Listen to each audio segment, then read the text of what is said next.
आइए हम अपनी आज की आराधना को शुरू करने से पहले अपने सिरों को प्रभु की पाक हज़ूरी में झुकाएं और प्रार्थना करें। हमारे स्वर्गीय पिता परमेश्वर, हम आपका धन्यवाद करते हैं आपकी सारी आशीषों के लिए।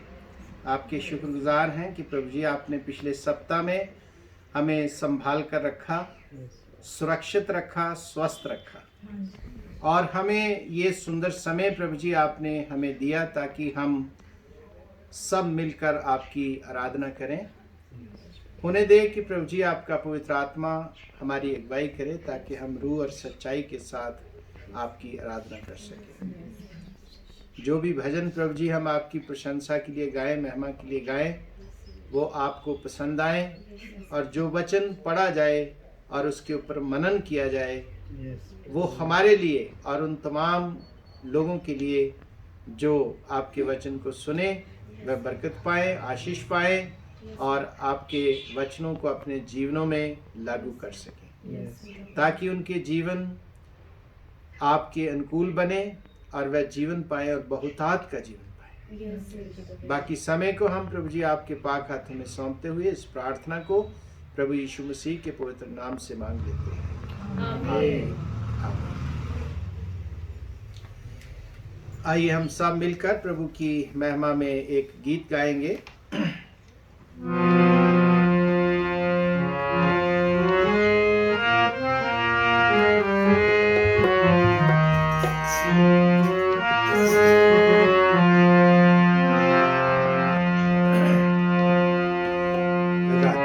मेरे ख्वाब विच यीशु आवे, मेरा दिल कहे मन जानो भुलाना। मेरे ख्वाब विच यीशु आवे, मेरा दिल कहे मन जानो भुलाना। मेरे ख्वाब विच यीशु आवे, मेरा दिल कहे मन जानो भुलाना।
आइए हम एक और गीत प्रभु की महिमा में गाएंगे। मैं फिर क्यों डरा, मैं फिर क्यों डरा, मेरा जिंदा खुदा मेरे नाल है। यीशु मेरे नाल नाल रहंदा ए, डरी ना हो मैनू बस कहंदा ए। यीशु मेरे नाल नाल रहंदा ए, डरी ना हो मैनू बस कहंदा ए।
आइए हम प्रार्थना करेंगे।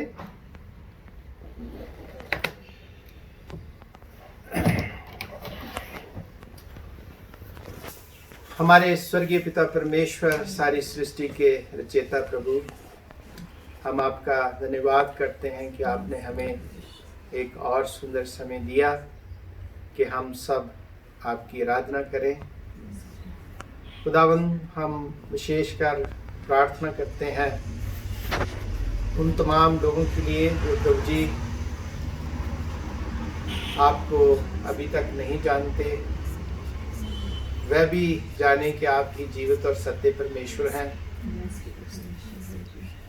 पिता परमेश्वर, हम उन लोगों के लिए प्रार्थना करते हैं जो दुख में हैं, तकलीफ में हैं, खासकर जो इस महामारी के समय में इस महामारी से प्रभावित है। प्रभु जी, आप उन पर भी अपना अनुग्रह करें और उनको तंदुरुस्ती दें, चंगाई दें, ताकि वह चंगाई पाकर आपके नाम की गवाही दें। पिता परमेश्वर जी, हम प्रार्थना करते हैं उन तमाम लोगों के लिए जो इस खिदमत में लगे हुए हैं, खासकर हम डॉक्टर्स के लिए, नर्सेस के लिए और जितना भी पैरामेडिकल स्टाफ है, सफाई कर्मचारियों के लिए। और हम प्रार्थना करते हैं प्रभु जी पुलिस वालों के लिए और जितनी भी फोर्सेस हैं और बाकी जितने भी पब्लिक सेक्टर में कार्य कर रहे हैं प्रभु जी, हम उन सबको आपके हाथों में सौंपते हैं। प्रभु जी, आप हर एक को सुरक्षित रखें, स्वस्थ रखें। और पिता परमेश्वर जी, हम प्रार्थना करते हैं अपने देश के लिए, खासकर अपने राष्ट्रपति, प्रधानमंत्री और सभी कैबिनेट मिनिस्टर्स के लिए, अपने राज्य के मुख्यमंत्री, राज्यपाल के लिए और जितने भी मंत्रीगण हैं और सभी अफसरों के लिए जिनको अधिकार मिले हैं, उन्हें दे प्रभु कि वह आपके डर में अपने अधिकारों का सदुपयोग करें, सही इस्तेमाल करें, जिससे कि जनता का विकास हो सके और जनता की बेहतरी हो सके और पिता परमेश्वर लोग जीवन पाएं और शांति अमन के साथ रह सकें। पिता परमेश्वर जी, हम आपके शुक्रगुजार हैं कि आपने हम पर अपना अनुग्रह किया और अपने अनुग्रह में आपने हमें अपने बेटे और बेटियां होने का अधिकार दिया और ये अधिकार दिया कि हम आपके वारिस बने, आपकी संतान बने। प्रभु जी, आपसे यही इल्तिजा है कि आप पिता परमेश्वर आप हमें अपने आत्मा की भरपूरी दें ताकि खुदावंद हम हमेशा आपके बच्चों की मानंद व्यवहार करें और हमेशा हमारे जीवनों से आपके नाम को महिमा मिलने पाए। हम इस प्रार्थना को आपके ही प्रिय पुत्र अपने मुक्तिदाता प्रभु यीशु मसीह के पवित्र नाम से मांग लेते हैं। आमीन आमीन।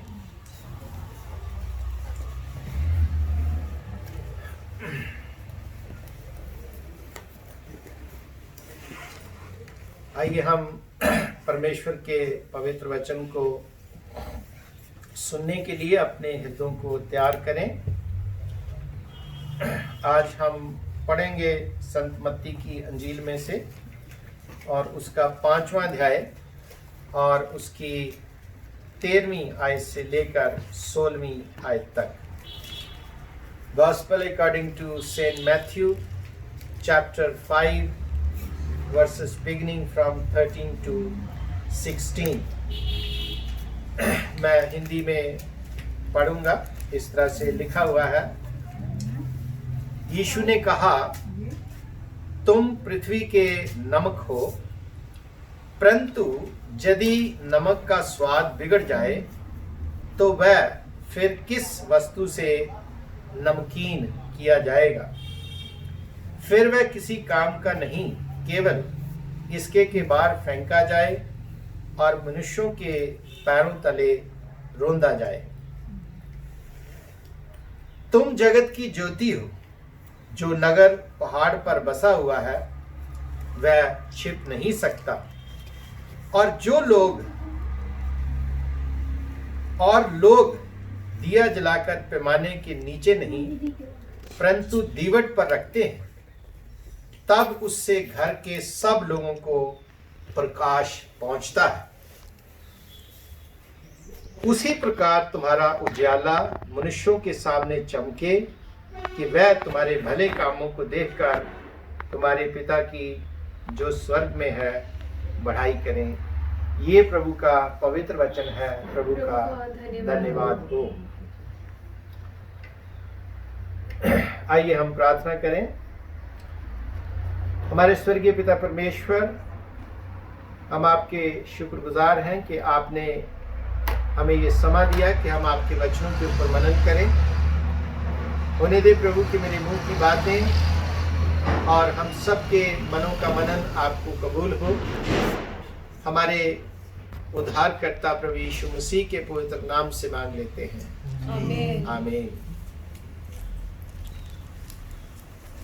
हम परमेश्वर के शुक्रगुजार हैं, परमेश्वर का धन्यवाद करते हैं कि परमेश्वर ने हम पर अपना अनुग्रह किया और अपने अनुग्रह से हमारे सब गुनाहों को क्षमा कर हमें अपने बेटे और बेटियां होने का अधिकार दिया है।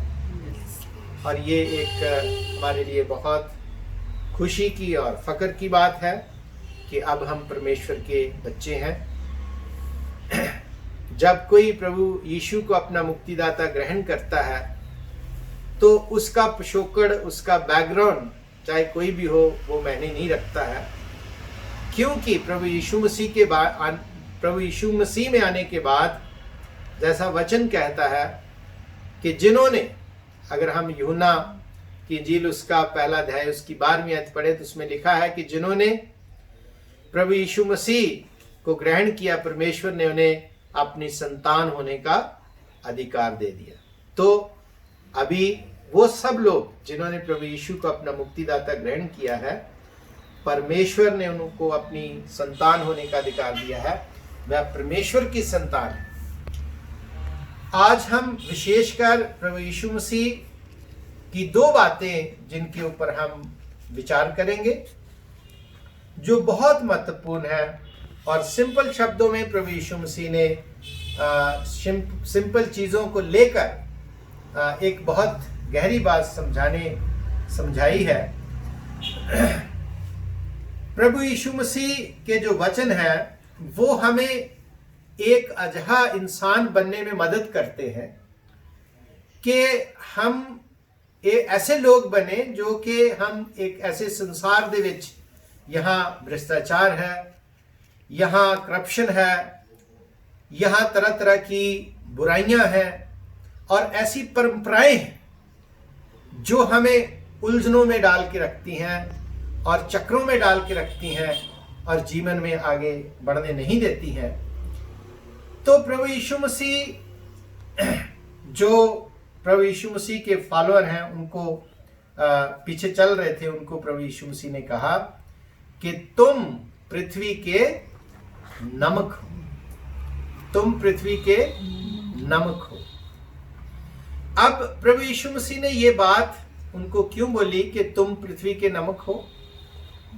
नमक जो कि हर घर में इस्तेमाल करने वाली चीज है, जिसके बारे में आम व्यक्ति भी अच्छी तरह से जानता है कि नमक का क्या काम है, नमक किस लिए इस्तेमाल किया जाता है। जैसे हम जानते हैं कि नमक से स्वाद भी बनता है और एक इसकी जो बहुत बड़ी खूबी होती है वो ये होती है कि नमक जो प्रिजर्व करने के लिए इसमें एक किसी चीज को जो है उसका जो दुर्गंध है उसको खत्म करने के लिए इस्तेमाल किया जाता है। प्रभु यीशु मसीह के समय में प्रभु यीशु मसीह के जो शिष्य थे उनमें से कुछ शिष्य ऐसे थे जो मछली पकड़ने का काम करते थे और ये उनका व्यवसाय था, ये उनका बिजनेस था। और वो जब मछली पकड़ के लाते थे तो उसके ऊपर नमक लगाते थे, क्योंकि उनको बाद में उस मछली को मंडी में लेके जाना होता था ताकि उसको बेच के तो अपना जो है पैसा कमा सके। तो मछली के ऊपर वो नमक क्यों लगाते थे? मछली के ऊपर वो नमक इसलिए लगाते थे ताकि वो प्रिजर्व रह सके, वो खराब ना हो। तो उसको बचाने के लिए इस्तेमाल किया जाता था, बचाने के लिए इस्तेमाल किया जाता था। और तीसरी जो बात इसमें हम देखते हैं महत्वपूर्ण बात की, नमक जो है इसमें यह भी खूबी होती है कि वो हमारी प्यास को बढ़ाती है, थर्स्ट को बढ़ाती है। मैं एक एग्रीकल्चर परिवार से आता हूं, मेरे फादर किसान थे और वो जानवरों को उनकी खुरली में नमक रखा करते थे, काले रंग का नमक। तो एक बार मैंने पूछा कि इसका क्या मतलब है, तो मेरे फादर ने बताया कि इससे जो जानवर है उनकी भूख बढ़ती है, प्यास बढ़ती है, उनको प्यास लगती है और ज़्यादा जब वो प्यास लगती है पानी पीते हैं तो उनका पाचन शक्ति जो है वो बढ़िया होती है। तो इसका कहने का मतलब क्या है? इसको जब हम इस कॉन्टेक्स्ट में समझते हैं कि प्रभु यीशु मसीह ने कहा कि तुम पृथ्वी के नमक हो, जिसका मतलब कि हम जब प्रभु में हैं तो हमारे जीवनों को देखकर लोगों के हृदय में एक प्यास उत्पन्न हो। कुछ दिन पहले एक बहन ने ये बात कही कि उनके किसी पड़ोसी ने उनको कहा कि आप तो बिल्कुल बदल गए हो, आपका जीवन तो बिल्कुल बदल गया है। तो वो बदलाव जो है दूसरों ने भी उनके जीवन में देखा कि उनका जीवन जब प्रभु में नहीं थे तो कैसा था, जब वो प्रभु में हैं तो वो कैसा। तो ये एक बड़ी टेस्टामनी है कि प्रभु में आने में उनका जीवन बदल गया और उस बदलाव को दूसरे लोग भी नोटिस कर पा रहे हैं, दूसरे लोग भी देख पा रहे हैं कि इनका जीवन बदल गया है, इनका जीवन बदल गया है। तो प्रभु यीशु मसीह ने इसलिए कहा कि तुम पृथ्वी के नमक हो। तो जैसे नमक जो है वो गंदगी को खत्म कर देता है और बचाता है, प्रिजर्व करता है, ऐसे तुम भी, तुम्हारे जीवन की भी साक्षी, तुम्हारे जीवन की भी गवाही इस तरह से होनी चाहिए ताकि तुम भी लोगों के जीवनों में काम कर सको कि वो, उनके जीवन जो है वो बदल जाए, उनके हृदयों में प्यास उत्पन्न हो जाए, उनके हृदयों में प्यास उत्पन्न हो और वो प्रभु यीशु मसीह को जाने कि वही सत्य और जीवित परमेश्वर है। आगे प्रभु यीशु मसीह कहते हैं कि जो नमक जो है अगर अपना स्वाद खो दे, उसका नमकीनापन चला जाए, तो वो फिर किसी काम का नहीं रहता, वो पैरों थले रोंदा जाता है। अब जब हम 2000 पहले इसे समझने का प्रयास करें, जब प्रभु यीशु मसीह लोगों को ये शिक्षा दे रहे थे, तो आज के नमक में और उस समय के नमक में अंतर था। क्या अंतर था? क्योंकि आज टेक्नोलॉजी बढ़ने से नमक जो है वो बहुत ज्यादा प्रोसेस में आ गया है, लेकिन उस समय क्या होता था कि उस समय नमक जो इतना प्रोसेस में नहीं था, तो पानी पड़ने से उसके जो उसमें नमकीनापन होता है वो चला जाता। तो इस वजह से जब उसको टेस्ट किया जाता तो उसमें नमकीनापन नहीं रहता था, खत्म हो जाता था और लोग फिर उसको जमीन में फेंक देते थे और उस तय के लिए कार्य में आता था वो। तो इसका मतलब क्या है कि आज भी ऐसे बहुत सारे लोग हैं जो ये दावा तो करते हैं कि वो प्रभु यीशु मसीह को मानते हैं, दावा जरूर करते हैं, क्लेम जरूर करते हैं कि they are the followers of Christ, वो प्रभु यीशु मसीह के लोग हैं, लेकिन वो अपने जो सॉल्टीनेस है, उनकी जो नमकीनापन है, उसको वो खो चुके हैं। क्योंकि ना तो उनके जीवन से किसी को प्यास लगती है और ना ही वो किसी को प्रिजर्व कर पाते, क्योंकि उनके जीवन में कोई नमकीनापन बचा नहीं है, उनके जीवन में कोई गवाही नहीं है, कोई साक्षी नहीं है कि वो किसी को बता सके कि प्रभु ने मेरे जीवन में क्या क्या काम किए, मेरे जीवन में प्रभु क्या बदलाव लाया है। तो वो सॉल्टीनेस जो है, वो नमकीनापन वो खो चुके हैं। तो आगे प्रभु यीशु मसीह कहते हैं कि वो किस तरह से रिस्टोर किया जा सकता है। सो मेरे प्रिय बहनों और भाइयों, प्रभु यीशु मसीह एक ऐसा मनुष्यत्व हमारा बनाना चाहते हैं जिसमें गवाही हो, जिसमें नमक की तरह दूसरे में भूख प्यास उत्पन्न करने की शक्ति हो, जिसमें जो कोई किसी तरह से जीवन में गिर रहा है तो उसको उठाने की शक्ति हो।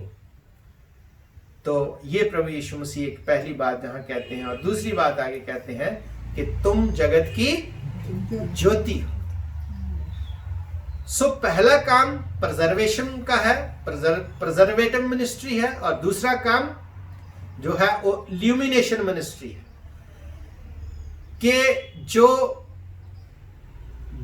डार्कनेस है, जो अंधेरा है, उसको दूर करने की मिनिस्ट्री है कि उसको दूर किया जाए। इसको सिंपल तरीके में हम ऐसे भी समझ सकते हैं कि जैसे एक ढाल होती है और एक तलवार होती है। ढाल से हम वार को रोकते हैं और जो तलवार होती है उससे हम अटैक करते हैं। तो इसी तरह से नमक जो है वो प्रिजर्व करने का काम करता है, और जो लाइट है वो इल्यूमिनेट करने का, रोशनी देने का और अंधेरे को भगाने का, दूर करने का काम करती है। और प्रभु यीशु मसीह कहते हैं कि तुम जगत की ज्योति हो। प्रभु यीशु मसीह ने यह भी कहा कि मैं जगत की ज्योति, और जो प्रभु यीशु मसीह ने कहा कि तुम जगत की ज्योति हो, तो इसका मतलब क्या है कि मेन ज्योति प्रभु यीशु मसीह है, और उसकी ज्योति जो है वो हमारे में होकर लोगों तक पहुंचती है। इसको समझने के लिए एक बड़ी अच्छी उदाहरण है। जैसे सूरज है, तो सूरज में जो है वो ज्योति है, और दूसरी तरफ चंद्रमा है, मून है। मून की अपनी ज्योति नहीं होती, लेकिन जो सूरज है उसकी ज्योति चंद्रमा के ऊपर रिफ्लेक्ट करती है। तो वो रिफ्लेक्शन जो है वो फिर आके रोशनी के रूप में हमारे ऊपर पड़ती है, और हमें लगता है कि वो चंद्रमा जो है वो चमक रहा है। उसी रीति से ज्योति का सोर्स जो है वो प्रभु यीशु मसीह है, और उसकी ज्योति हमारे जीवन में रिफ्लेक्ट करती है। इसीलिए यूहन्ना बपतिस्मा देने वाले ने कहा था कि तुम बढ़ो और मैं घटूं। इसका मतलब क्या है कि प्रभु की जो ज्योति है वो मेरे जीवन में चमके, है ना। तो ये बड़ी, आपने एक और उदाहरण हम समझने के लिए ले सकते हैं। जैसे आप घर में हीटर चलाते होंगे, तो हीटर में एक रॉड होती है, और वो रॉड जलती है, उसके पीछे एक रिफ्लेक्टर लगा होता है। रिफ्लेक्टर में अपनी रोशनी नहीं होती है, और ना ही उसमें गर्माइश होती है, लेकिन उस रॉड की जो गर्माइश है वो रिफ्लेक्टर के ऊपर पड़ती है, और रिफ्लेक्टर जो है फिर और ज्यादा गर्माइश जो है वो देता है।